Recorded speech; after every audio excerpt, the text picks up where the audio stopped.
Hey everyone, it's Justin with Voices for Voices. Welcome to another episode of our show. Whether you're coming to us from Northeast Ohio, the United States, or another country, province, territory across this beautiful world that we call planet Earth. Thank you for joining us. If you can smash that subscribe button, if you can give us a big thumbs up, like, follow, share, uh, and subscribe, all those things are free to do, and we would greatly appreciate that. Help us get closer and closer and closer that we could one day uh, surpass helping 3 billion people over the course of my lifetime and beyond. That's what we're here for. That's the main mission is to help people at its central core. And it's because of you that we are well over 355 episodes. Uh, so thank you for joining us and bring a friend next time. It's as easy as going to voicesforvoices.org/podcast. Don't need an app. You don't need to pay for anything. All episodes are there for your listening pleasure. And the best part about it is that once you go there, voicesforvoices.org/podcasts, that the most recent episode that we have available, that's at the very top. So you don't need to scroll down.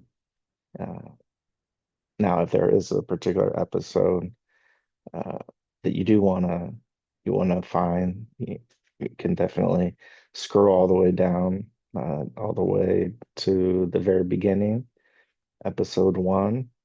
But just to let you know that if you want to, like catch the most recent show we've uh, we've dropped, that is where you can do it, and it's free to do.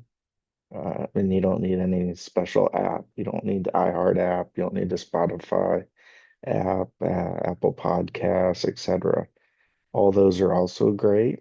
So you're able to uh, listen to our content on your smart device, smart speaker, smart TV.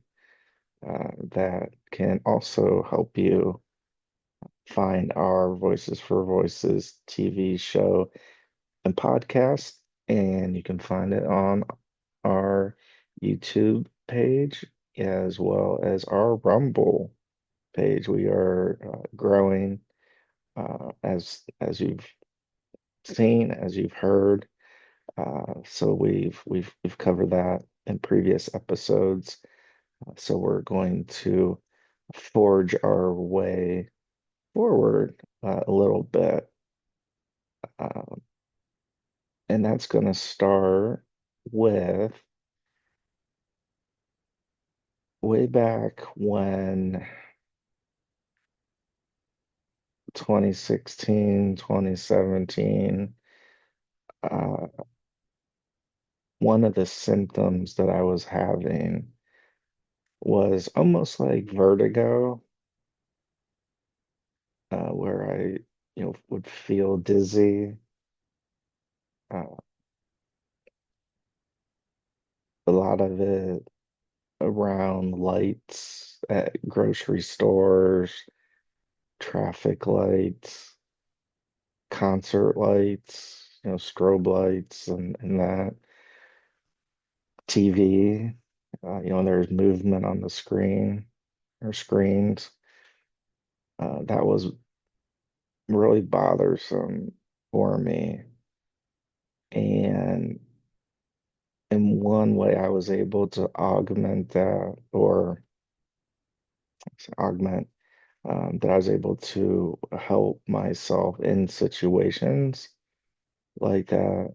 There are, I'm sure you've probably seen, blue light blocking glasses, and so they block uh, that blue light that comes from screens that helps the screen keep our attention, and in some instances, causes us to be more addicted to our screen than what's actually going on in the moment. And so feeling dizzy, feeling like I'm gonna pass out, those are real things that I was dealing with. And and so I purchased, a few inexpensive pairs of these blue light blocking glasses. It doesn't block all the blue light, but it blocks a high percentage of it. Or so that's what the gimmick is. Fast forward to this year, 2025. So we're just about up on 8 years from the time that occurrence was, and recently I found myself where I didn't take blue light blocking glasses with me, and I was in a setting, in a location where there were lights, where there were sounds. Uh, if any of you have ever heard of like a planetarium, where you can where you sit, the screen is you're basically immersed in what is being shown. So in a planetarium, you're seeing stars, you're seeing galaxies, planets, and depending on what the actual um, what the actual I guess what's actually the point of the show of you and I being at the planetarium. uh they could you could see like shooting stars, you could see maybe a fast forward of where planets, where they're aligned, where there's solar eclipse, like all those things. And so there's movement that's going on the screen. And again, sometimes it is accompanied by music, sounds. And so recently I found myself in a planetarium setting, and I didn't have I didn't bring my blue light blocking glasses, and so again there's movement going on, and especially when you're in one of these planetarium or IMAX settings, or 12K or more, where again you're just totally in the scene of what's going on, and there's movement. And so I had a concern that that was going to bother me. And so you would think that I would have planned ahead to be sure that I had a pair of my blue light blocking glasses on, so that the movements uh, and the light would not bother me very much, if at all. but I didn't. So I'm a human, and so sometimes as a human, because none of us are perfect, we actually um, forget things. We know that we should bring things to help us, and that was an area where I didn't. And so again, it was a big concern that I had. It's like, oh my gosh, I'm turning back the clock in my mind to 2015, 2016, early 2017, that that I was going to go through a spell at that point. Uh, Not a hocus pocus spell, but a go through a period of time where I was going to experience kind of this vertigo sensation of the moving, and I was going to get just super dizzy, and uh, that I was going to have to leave that particular setting and location. But I didn't, and I don't know what to really attribute all that to. I mean, some of it could be some coping mechanisms. Uh, some of it could be medication, therapy, uh, getting more comfortable in settings like like the one that I was in. And so I don't know where to put my finger on and say, aha, if I do this, this, and this, then this thing. So it's kind of called the like, um, when if, or if what, if then. So if I go to therapy, I won't experience this vertigo feeling when I'm in those moments. Something like that. But I don't know. I I can't put my finger on exactly what it is to be able to say, well, here's what I did. Uh, I mean, I am sharing what I do with therapy uh, and medication, and having that mental health team with me that kind of accompanies me.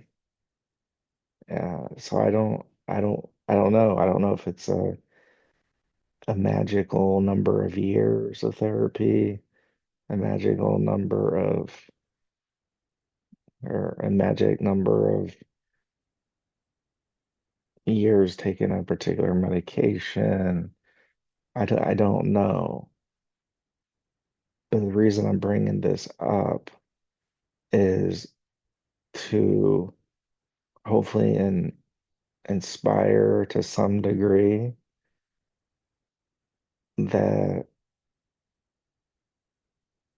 we can we can keep trying, and maybe you're not ready. Uh,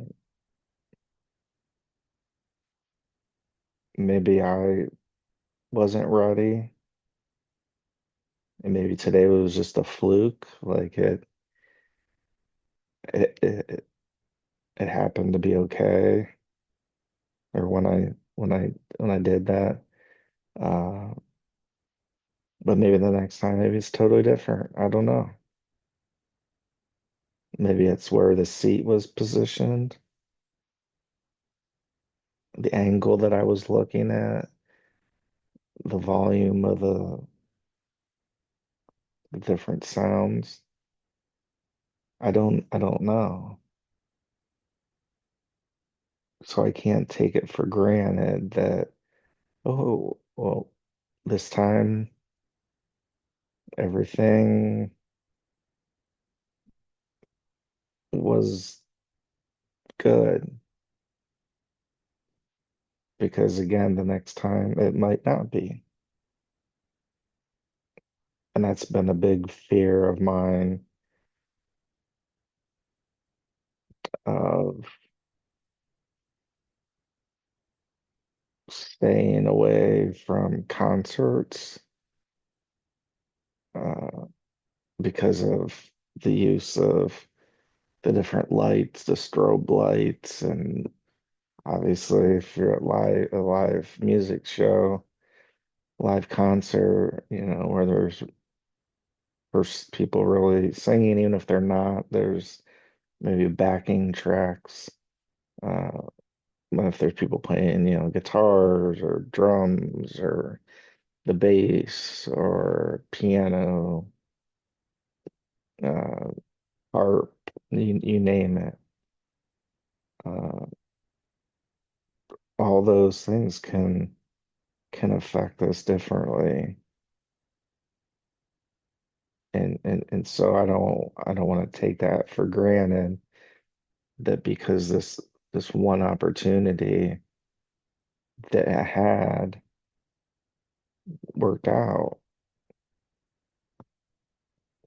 Because trust me, I was in my mind kind of turning back the clock. Like, okay, Justin, what's gonna happen? Are we gonna end up where we're gonna have to leave abruptly?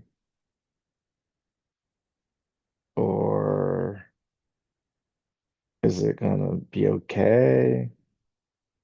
Or am I gonna be able to make it halfway through? And then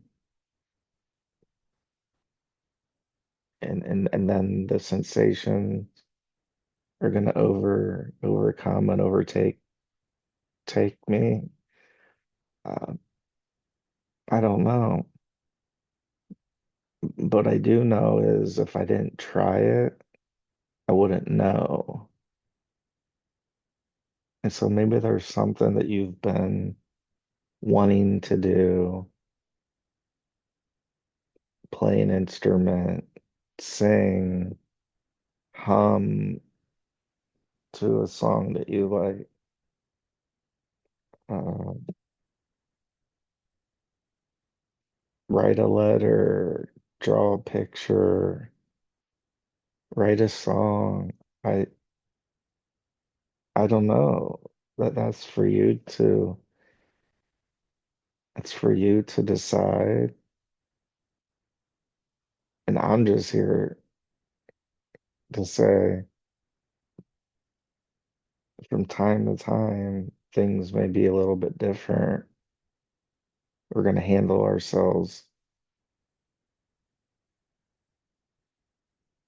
maybe better or a little bit of a confused way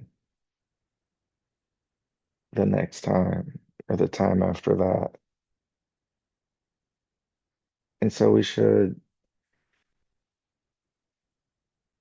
if we're up to it, so I don't want you to do something if you're very scared and fearful, don't do it.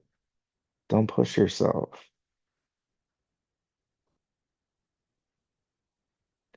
If if you want to try for a short amount of time. Who cares if you're not there the whole time? You don't have to explain it to anybody. Maybe it'll work out where you'll be able to be there or do the thing all the way through. Or maybe not. That's okay. So what are some things that I can recommend if, we're talking about like attending, I don't know, attending a movie, a planetarium experience, a concert. one thing that I like to do, if possible, is to have an end seat. So, right, let's just say there's five seats and they're numbered one, two, three, four, five. And then there's a row in front and there's five seats. One, two, three, four, five. And behind us, there's five seats. One, two, three, four, five. So seat numbers one would be an aisle seat, and seat number five in this hypothetical would be a numbered seat. And so even up till now, that's one thing that I look for if possible. Sometimes it's not possible. Sometimes it is. If it is possible, I kind of scope that out. Or if I need help, I'll ask somebody. Because sometimes you go to these planetariums and some of these concerts, there's not a whole lot of light. So, asking an usher or somebody to help you when you're maybe buying tickets and purchasing, whoever's helping you, or if you're doing it yourself, you're able to see where the aisle seats are. And that way, if you have to get up for any reason, it's less of a distraction. You don't have to worry about it. You don't have to worry about it anyways. But this just makes it a little easier for you and I to get up and go out if we need to get some fresh air. And if we have to stay out in the lobby, the hallway, for the remainder of whatever we're there for, so be it. There'll be another, there'll be another chance, another time.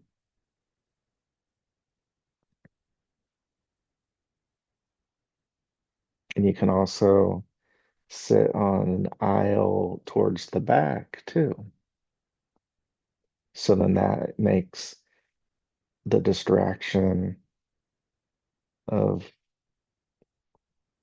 all these people are looking at me and they're gonna see me and they're gonna know exactly that my anxiety or whatever we're thinking. Don't worry about that. It's easier said than done. I know. Trust me, been there, done that. And I still gotta work through it. But people get up for a variety of reasons.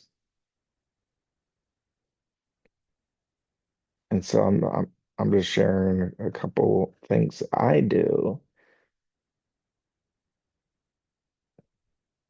that in case I need to get up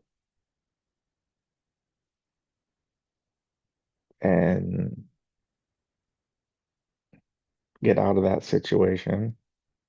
Not that it's dangerous, just that it's affecting us, where we just don't feel comfortable with getting dizzy, it's too loud, it it's just uncomfortable. It's okay. So look for an aisle seat if you're buying tickets at home.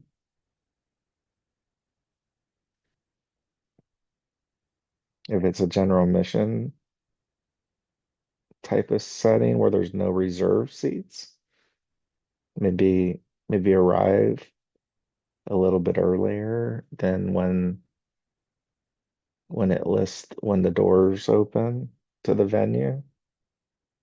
So let's say the doors open at 6 p.m. Maybe we get there at 5:30 or 5:15. I don't know. You just have to judge on what you're going to and how many people are going to be there, and so you need to judge a little bit on that because, right, you have to look at the traffic and how many other people is this venue hold 100,000 people or 100 people? Those types of things will give you a little bit of an idea. And then you can go to MapQuest or any number of apps it'll tell you how long of a commute, whether you're driving in a car, whether it's by train, whether it's by airplane. Uh, and that's another thing by airplane. You can always request an aisle seat in case you have anxiety like I do. And if you have to go to the bathroom and you don't want to be like me, and if it's a longer flight and I have to wake the people up next to me to get through to go to the bathroom, one way to kind of alleviate that a little bit is to have an aisle seat. Seems very minor. It really does. Seems like something so very small, but you'd be surprised on how big that helps. So for me, if I'm able to have an aisle seat and I have my blue light blocking glasses and maybe a hat on that will block some of the light, right? Because if you're at an event, maybe there's some different colored lights above. Like if you're going to a concert for a band, and then the lights change colors and they move, and so that's also a thing you could do that I've done.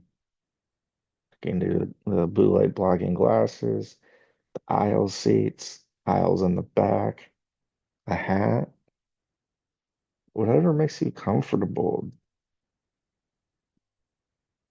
Gone are the days where,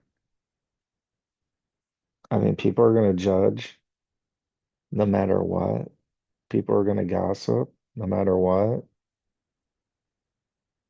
So whether it bothers them or not, they're going to gossip. It's just the way it is. So why not be more concerned about yourself and myself and putting ourselves in safe positions and places where if we do have to get up and move around, it makes it a lot easier. Because again, we're not going to be able to stop every single person from chit-chatting. That's just the human raised human beings. We're social beings. Uh, so they're gonna just naturally chit-chat and talk and gossip. So try the best that you can to not let that bother you. Still bothers me. Don't get me wrong. Number one, I'm not perfect. Number two, I'm nowhere close to mastering this. These are just things that I try. Sometimes they work, sometimes they don't, sometimes a little bit, sometimes not a little bit.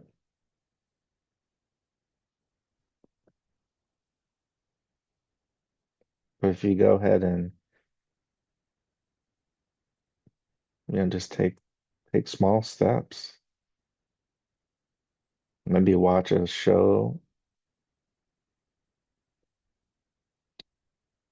on if you're able to on TV or listen to the music to get an idea of what instruments are going to be played and how loud the music's going to be played, just to familiarize yourself a little bit ahead of time. Again, these are all little things, but they're little things that have the potential to really help. And again, as somebody has mental illnesses and these situations do bother me sometimes a lot, even if I plan every little thing that I can, sometimes it still bothers me and it still makes me uncomfortable, and that's okay. The more we're okay with ourselves and we're just confident that if I need to go to an exit, I know where the exit's at. If I need to go to the bathroom, I know where it's at. If I need help, my guardian, my parent, teacher, that I know where they're at. So if I need to get their attention, I can get their attention and then have an idea of where the bathroom is at, uh, where the exit door is. Uh, Exit doors are just good to know no matter what, where those are at in case there's an emergency. But even more so if your anxiety is like mine is. Because if you're like me and you go through anxiety and a panic attack, our minds don't really work very well when we're going through those panic attacks. So like when we're in the moment of a panic attack, people say, go to the exit or, go if you got to go to the bathroom or get fresh air, you go over here. That's why it's important to practice while we're not anxious, while we're not so, so uh, yeah, we're not so anxious and in a panic attack, so that if we are in a panic attack, we know exactly, like, even if our mind's only working at kind of half capacity, which just may mean that 50% of it is just taking care of the panic attack, but that other 50%, we go, oh yeah, it's to the left. So let me look to the left and let me look for the exit sign and go that direction.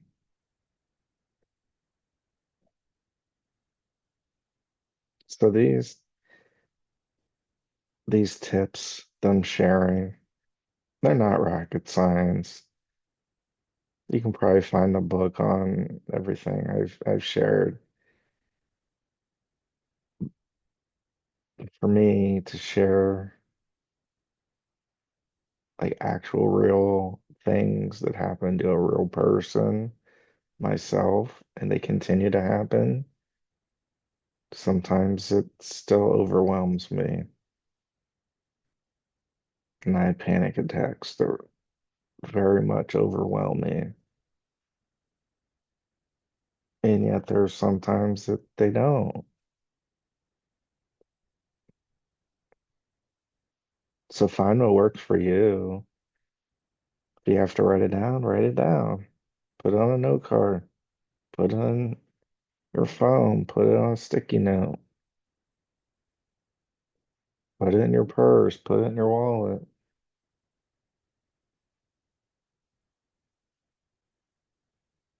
Start there.